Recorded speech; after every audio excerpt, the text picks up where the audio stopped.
At sunrise, every man in the village froze. She stood in the center of the dirt path, close enough that they could hear her breathing, close enough to see the lines in her palms, but when one of them spoke her name, she turned her face away as if he did not exist.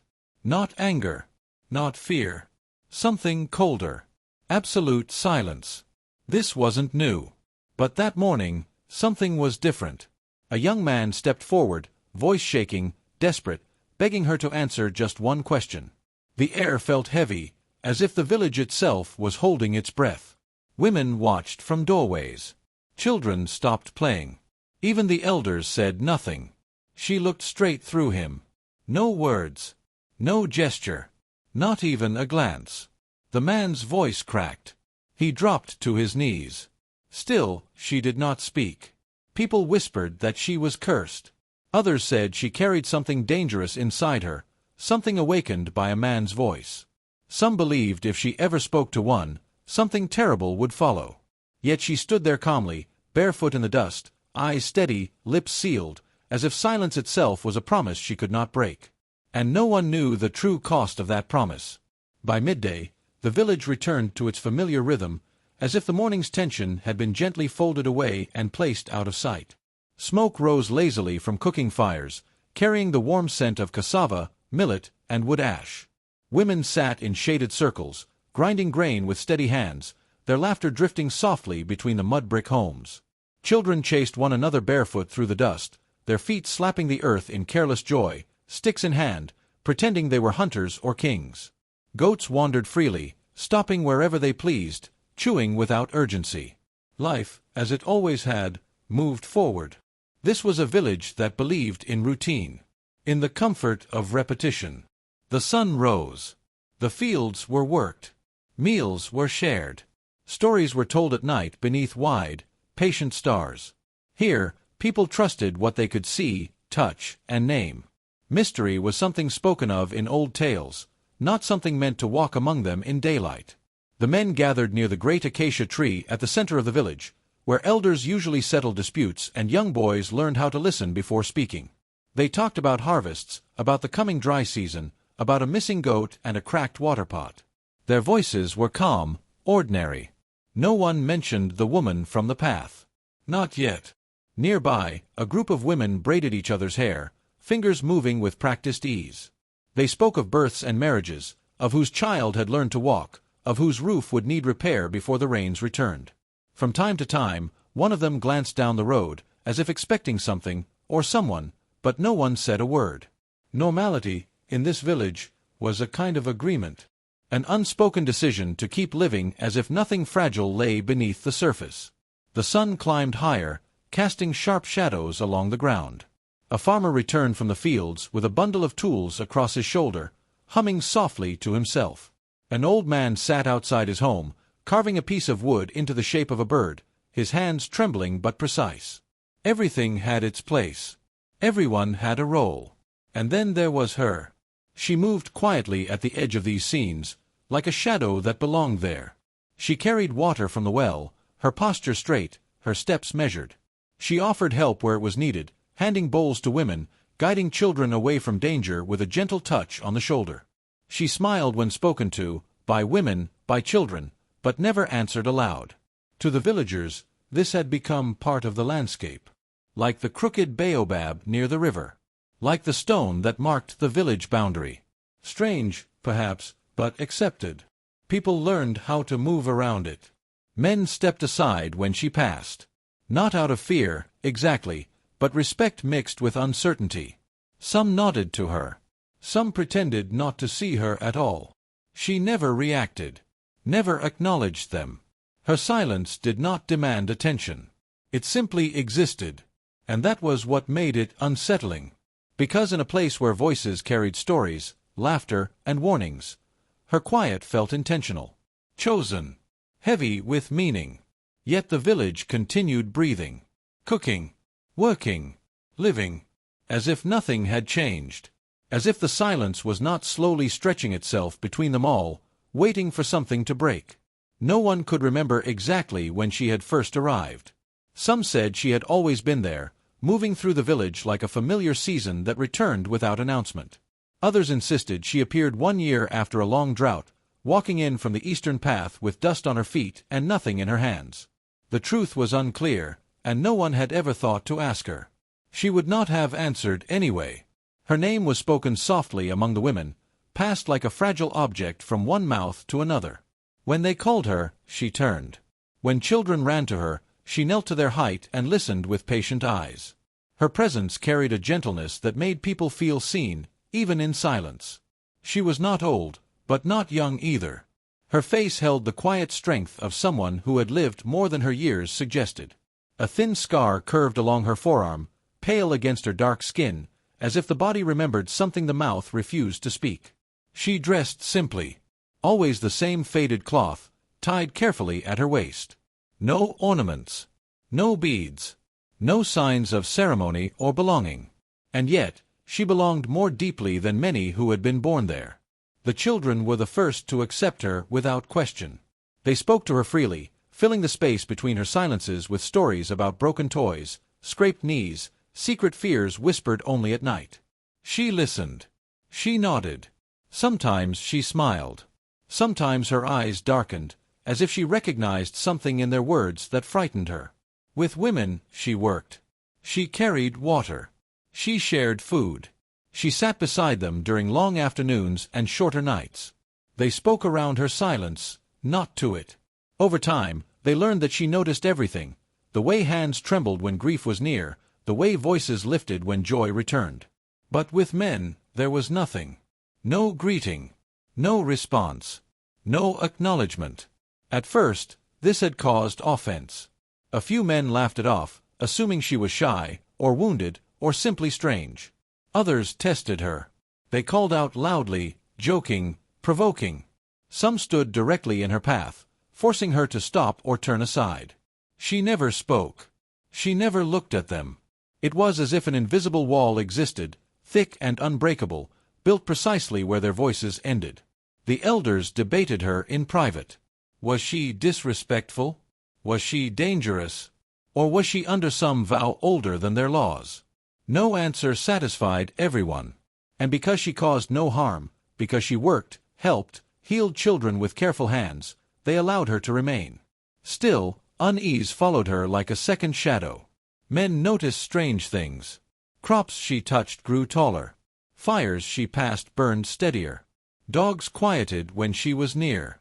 None of it was dramatic enough to accuse, yet none of it felt accidental. And then there was her habit at dusk. Every evening, just before the sky bled into deep orange and purple, she walked alone to the edge of the village. She stood facing the open land, hands folded, eyes lifted slightly, not in prayer, but in waiting. No one knew what she waited for. Once, a young man followed her, curious and bold. He stepped closer than anyone had before and spoke her name softly, almost kindly. She stiffened. For the first time, fear crossed her face, not fear of him, but of what might happen if she answered.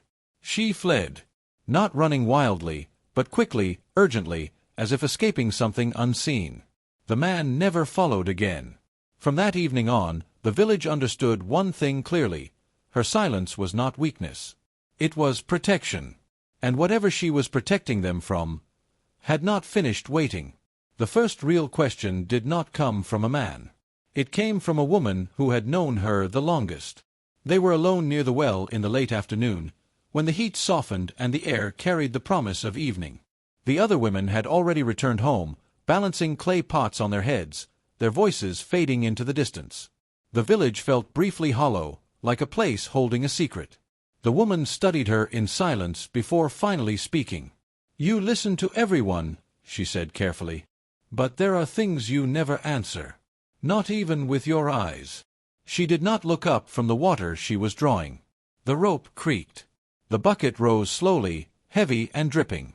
When she set it down, she rested her hands on the rim, fingers tightening just enough to betray tension. The woman stepped closer. "Is it fear?" she asked. "Or is it choice?" For a moment, it seemed like an answer might come. Her lips parted slightly. Her breath changed. The air between them felt sharp, as if something fragile had been touched. Then she shook her head. Not no. Not yes. Something else. That night, the whispers began to change. Before, people had asked what she was. Now they asked why. Children claimed she spoke in their dreams, warning them not to wander too far after sunset. A woman swore she saw her standing outside a man's home during a storm, unmoving, as if guarding it. Another insisted she heard a voice, soft, female, sorrowful, when no one else was near. Men grew uneasy. It wasn't just the silence anymore.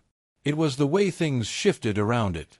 A hunter injured his leg and found her waiting outside his hut the next morning, bringing herbs without being asked. He thanked her aloud. She paused, pain flickering across her face, and left before he finished speaking. The wound healed faster than expected. Another man tried to challenge her publicly, mocking her refusal to answer. That same night, his fire refused to light no matter how dry the wood was. By morning, he avoided her path. Still, no one could say she had done anything wrong. The elders met again, voices low and tense. One suggested she was bound by an oath made long before she came.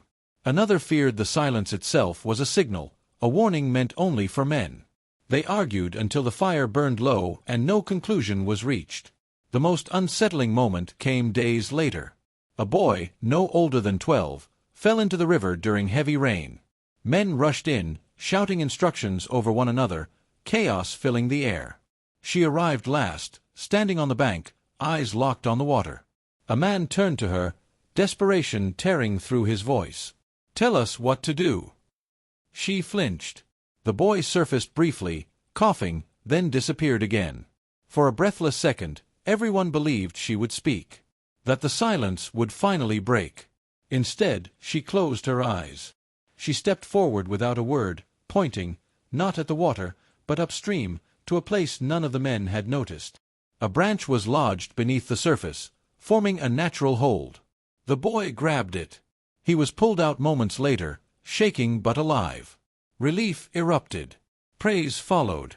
Men thanked her openly. She did not stay. That night, she did not go to the edge of the village. She stayed inside her small hut, light burning long after darkness fell. Some swore they heard her crying. Others said they heard nothing at all. But everyone felt it. Her silence had nearly broken. And whatever rule held it in place was being tested. Something was coming closer now, something that made even her afraid of her own voice.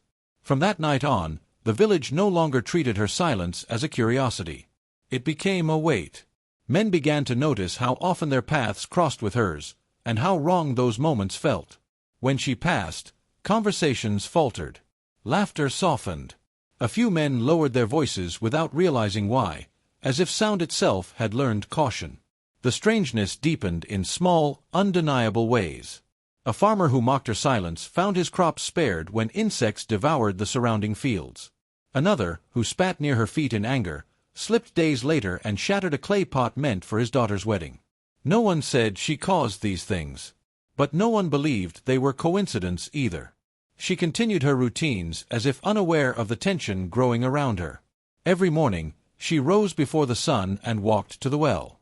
Every afternoon, she helped the women prepare food or tended quietly to the sick. But her face had changed. The softness was still there, yet beneath it lived a strain, like someone carrying a burden too heavy to set down. And then, she stopped smiling. Children noticed first. They spoke to her, expecting the familiar warmth, and found her gaze distant, guarded. At night, mothers began to call their children inside earlier than before. Doors were closed sooner. Fires burned lower. Men started to dream. Not all of them, but enough. They dreamed of standing in open fields, calling out her name, their voices echoing endlessly without answer. They dreamed of shadows moving when they spoke, of the ground cracking beneath their feet. One elder woke screaming, swearing he heard a woman's voice rise in grief the moment before the world went silent. The dream spread fear faster than rumor ever could. The elders summoned her. It was the first time she had been asked to stand before them as a group. She came willingly, sitting on the ground at a respectful distance. Women gathered nearby, uneasy but curious. Men formed a loose circle, careful not to step too close. The oldest elder spoke slowly. "We do not fear you," he said, though his voice trembled. But your silence is no longer small. It touches all of us now. She listened. She always did. Another elder leaned forward. If there is danger, we must know. If there is a rule, we must understand it. The moment stretched thin. For the first time since anyone could remember, she lifted her eyes to meet theirs. Men held their breath. Her lips parted. A sound almost formed, something between breath and word. Then pain crossed her face, sharp and sudden, like a wound reopened. She clutched her chest and shook her head violently, as if fighting something inside her. A woman rushed forward, but she raised a hand to stop her. No words came. Only tears. She stood abruptly and left the gathering, her steps unsteady, her shoulders shaking. No one followed. That night, the village changed. A sudden wind tore through the trees, though the sky was clear. Fires flickered wildly. Dogs howled until their voices broke. Somewhere beyond the huts, something heavy moved through the grass, slow, deliberate, unseen. She was seen again at the edge of the village, standing where she always stood at dusk. But this time, her hands were not folded. They were clenched. And for the first time, fear was no longer something only she carried. It had begun to belong to everyone. The man's name was Cato. He was not the loudest in the village, nor the strongest, nor the most respected. But he was the one who believed, more than anyone else, that silence could be solved. That mystery existed only because no one had been brave enough to confront it properly. Cato had grown up hearing stories of spirits and curses, and he had learned early not to fear them. Fear, he believed, gave such things power. And so when the village began to bend around her silence, when men whispered and elders avoided her eyes, Cato felt something close to anger. Not at her. At what she represented. His younger brother had been one of the boys pulled from the river weeks earlier. He owed his life to her quick thinking. Gratitude should have settled the matter. Instead, it sharpened Cato's need for answers. She saved him, Cato told himself. She can speak. The opportunity came at night. The village slept uneasily, doors shut, fires dim. Cato followed the familiar path toward the edge of the settlement, where the land opened into darkness and stars pressed close to the earth. He saw her before she saw him, standing still, as always, facing the open fields. "Wait," he said, raising his hands so she would not think him a threat. She froze. Cato stopped several paces away. Close enough to hear her breathing. Close enough to feel the strange pressure in the air that always seemed to surround her. "I'm not here to challenge you," he said quietly. "Or to mock you." She did not turn. "My brother would be dead if not for you," he continued. "You deserve to be thanked." Her shoulders tightened. He swallowed. "But this silence, it's tearing the village apart. Men are afraid. Children are dreaming things they don't understand. If you know something, if you're protecting us from something, then let us help." The wind shifted. The grass rustled softly. For a moment, Cato believed he had reached her. She turned halfway, just enough for him to see her face. Her eyes were filled with terror. Not fear of him, but fear of herself. She opened her mouth. The sound that escaped was barely a whisper. Not a word. Not a name. Just a breath shaped like pain. The ground beneath them trembled. Cato felt it through his feet, a deep vibration that made his stomach twist. Somewhere far away, something answered, low, distant, ancient. She gasped and clutched her throat, stumbling back as if struck. The air grew heavy, pressing against Cato's chest. His ears rang. "Stop," she mouthed silently, shaking her head. Cato stepped back, heart pounding. "What is that?" he demanded, fear finally breaking through his resolve. She raised her hands, palms outward, pleading, not for him to come closer, but to leave. Then it happened. From the darkness beyond the fields came a sound no one in the village had ever heard before. Not an animal. Not the wind. Something vast, shifting, alive. Cato ran. By the time he reached the first huts, others were awake. Women gathered their children. Men grabbed spears they did not know how to use. Panic spread faster than fire. She remained at the edge of the village, alone.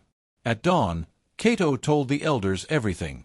He described the trembling ground, the answering sound, the look in her eyes when she nearly spoke. The elders listened in silence. One finally spoke. "Then her silence is not a choice," he said slowly. "It is a barrier." That morning, something new settled over the village. They were no longer asking why she would not speak to men. They were asking how long she could keep holding back whatever listened when she tried. The village did not sleep the following night. Fires were kept burning until they would collapse into ash. Men sat in tense circles, spears resting uselessly across their knees. Women whispered prayers they had not spoken since childhood. Even the children, usually claimed by sleep no matter the fear, lay awake listening to the world breathe. And at the edge of the village, she stood. She did not move when the elders approached her at dawn. The sky was pale, washed thin by the coming sun, and the land beyond her looked endless and exposed. For the first time, she did not wait for dusk. She had been there all night. Her eyes were red, her face hollowed by exhaustion. The oldest elder stopped several steps away. "We believe you now," he said. "But belief is not enough. Whatever you are holding back, it is growing restless." She closed her eyes. Another elder spoke, voice low. "If there is a way to end this without destruction, we must know it." Slowly, painfully, she nodded. She knelt on the ground and pressed her palm flat against the earth. Her other hand moved to her throat, fingers trembling as if touching a wound that never healed. When she looked up, her gaze passed over the men and rested on the women standing behind them. She pointed to herself, then to the open land. Then she drew a line across her throat. A murmur spread through the crowd. "She means death," someone whispered. She shook her head violently. Then she pointed again, this time to her mouth. She covered it firmly, then reached down and grasped the dirt, squeezing it until it spilled between her fingers. Understanding crept slowly, painfully. Her voice was bound to the land, and the land was bound to something else. Before anyone could speak, a sound rolled across the fields. Not distant this time. Close. The ground shuddered, cracking slightly beneath their feet. Birds burst from the trees in frantic waves. A pressure filled the air, making it hard to breathe, hard to think. She cried out silently, pain twisting her features. She clutched her throat and fell forward, gasping. The elders shouted for people to move back. Men raised their spears in terror. Women pulled children behind them. Then, against every warning, every unspoken rule, a man screamed her name. The sound split the morning. She convulsed. A shockwave rippled through the earth, knocking several villagers to the ground. Somewhere beyond sight, something answered with a roar that seemed to come from beneath the world itself. Silence fell. She lay still, curled on the ground, hands at her throat. For a long, unbearable moment, no one knew if she was alive. When she finally moved, it was slow, deliberate. She pushed herself up, breathing shallowly. Blood trickled from the corner of her mouth. She looked at the man who had called her name. There was no anger in her eyes, only sorrow. She stood, unsteady, and for the first time since anyone could remember, she faced the men fully. Her lips moved. No sound came out. But the earth responded anyway, groaning, shifting, alive. The elders understood then what the village had refused to face. Her silence was failing. Whatever was bound to her voice was no longer willing to wait. And unless the truth was revealed, fully, finally, the next sound she made would not be a whisper. It would be the last warning. They carried her into the elders' circle as the ground slowly stilled, as if the land itself were listening. She sat among them, wrapped in cloth, her body trembling with exhaustion. The women stayed close, forming a quiet barrier between her and the men, not out of defiance, but instinct. Everyone could feel it now. The fragile balance. The thinness of the world. The oldest elder spoke, his voice barely above a whisper. "You can no longer carry this alone." She looked at him for a long time. Then, finally, she nodded. What followed was not speech, not in the way they understood it. She reached for the dirt at her feet and began to draw. A circle. Wide. Uneven. Inside it, a village. Small huts. People. Then beneath it all, she carved deep, heavy lines, roots, or cracks, or something older. Something buried. She pointed to the lines. Long ago, she explained with gestures and broken breath, the land had been wounded. Not by one man, but by many. Blood spilled where it should not have. Promises were broken. Voices were raised in cruelty and pride. And something beneath the earth had heard. Not a spirit. Not a god. A hunger. The elders leaned closer. She touched her throat, then the ground again. Some women are born as doors, she showed them. Not by choice. Not by blessing. By inheritance. When the land remembers pain, it chooses a voice to bind it. Her voice. From childhood, she had known it. The first time she cried out in anger, the ground cracked. The first time she screamed in fear, trees fell. Men had gathered then too, confused, shouting questions, demanding answers. Each time a man raised his voice to her, the thing below listened harder. Men's voices fed it. Men's questions woke it. So she learned silence. Not because men were evil, but because their voices, loud, commanding, full of certainty, had once caused the deepest harm. And the land had learned to respond to that sound. She traced another shape in the dirt. Herself, standing alone. She showed them the vow she had made as a girl, never to answer a man aloud. Never to let her voice carry theirs. Never to open the door fully. Every day she held it shut. Every night she stood at the edge of the village, grounding herself, pressing her fear into the earth so it would not rise. Her silence was not distance. It was devotion. The elders' hands shook. "And if you speak?" he asked softly. She looked at them all. Then she drew the final image. The circle breaking. The land opening. Everything swallowed. Tears streamed down faces hardened by age and labor. Men lowered their eyes, not in shame, but understanding. They saw now that her refusal had never been rejection. It had been protection. For them. For their sons. For the children asleep in their huts. She sagged forward, strength leaving her body now that the truth was no longer locked inside. Women caught her before she fell. The hunger beneath the land stirred once more, restless, impatient, but weaker now. Exposed. Because secrets feed monsters. Truth starves them. That night, the village did not fear her silence. They honored it. And for the first time since she arrived, she was no longer alone in carrying what waited beneath their feet. The sun rose slowly over the village, spilling gold across the mud-brick huts and worn paths. For the first time in many moons, it felt like the air itself was lighter, unburdened. The fires burned gently, smoke curling upward without urgency. The villagers moved with a careful calm, as if remembering how to breathe. She sat near the edge of the village, hands in her lap, the silence around her no longer heavy, but quiet, protective, almost sacred. Children approached her, laughing softly, but she did not flinch. She allowed them near. She smiled, small and tender. Her eyes held the wisdom of storms survived, of weight carried in solitude, of love expressed without words. Men approached her slowly, tentative. They bowed slightly, not in fear, but in respect. For weeks, many had avoided her gaze, unsure what she would bring down if they crossed the invisible line. Now, they understood. Her silence had not been punishment. It had been protection. She had held back a danger they could not see, could not imagine, using only the strength of her own restraint. The elders gathered around her. They did not ask questions now. They listened with their eyes, their hearts, their understanding. The youngest elder knelt beside her and offered water, a gesture of simple humanity. She accepted. Through the village, life began to return. The fields that had trembled with unease grew greener, healthier. The fires no longer flickered with hidden tension. The animals moved freely. Even the wind felt softer, as if the earth itself had been released from a long-held burden. That evening, as the sun dipped below the horizon, the villagers gathered for their usual meal. She was seated in the center, not apart, not distant, but among them. Children laughed around her, women shared stories in her presence, men looked on without fear.